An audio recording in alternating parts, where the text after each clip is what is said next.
Hi there, it's Annie Lou. What do I have new for you today? Well, I happened to glance inside my toaster oven and I thought, no, this needs to be cleaned.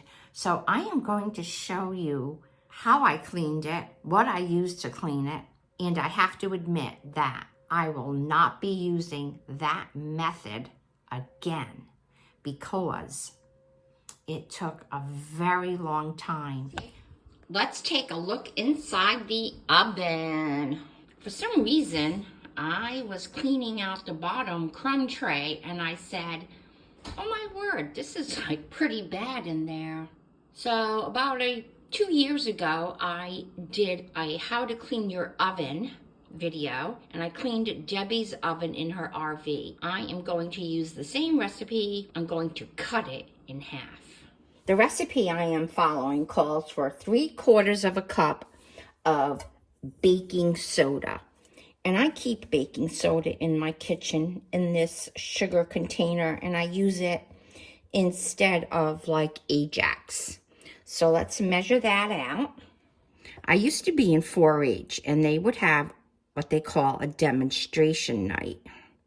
And you would have to demonstrate how to make a dish. And believe it or not, I got first prize and I won measuring cups. That was back in the 60s when they were training you to be a wife. Now it says 1/8 of a cup of vinegar. For some reason I have this measuring cup and it says 1/8. Ooh, it sizzles. 1/4 cup of Dawn.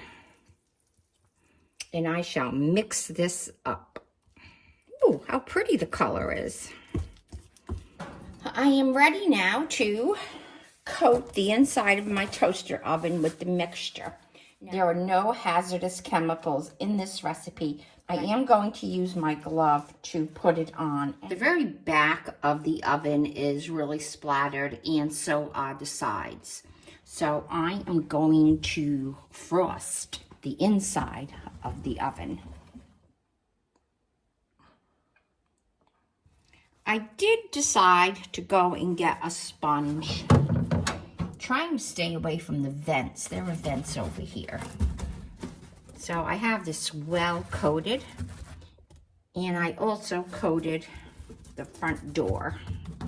Shut the front door. I am also going to use the rest of what I have to coat this, it's the pan that comes in and out. I always put tin foil on this, but since I have extra stuff, I am going to use it. This is all good. So now I have to let this sit for an hour, and I'll be back and see what happens. It has been an hour. I have an SOS pad that you saw me just cut in half. I always do that. So let's see what happened here.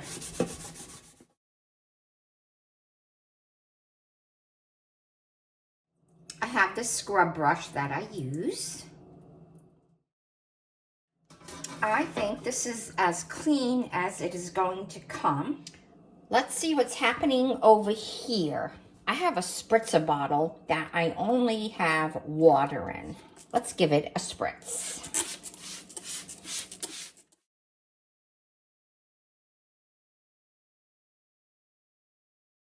That came out really clean. Let's go in here.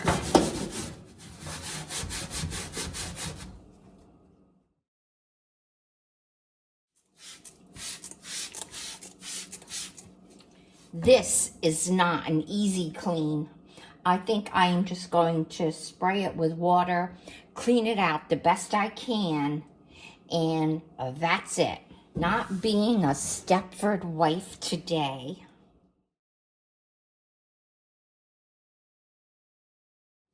I'll be back when it's all cleaned up. I am spending way too much time on this, and you can see in the back that it is coming clean, but it's a lot of work to get this solution off. I think next time I am going to take this outside and just use a commercial oven cleaner. To me, this is not worth all of the time that I have put into it. There you go. So, it is done. And believe me when I tell you, I will not be doing that again. It was a lot of work to get the my scrubbing solution off. It came pretty clean. But the next time I do this, I shall take it outside and just use a easy off fume-free spray on it. I spent a lot of time today. It was not my intention to play Stepford wife today. But as I say, it is done. The crumb tray is done, and I shall put it in there.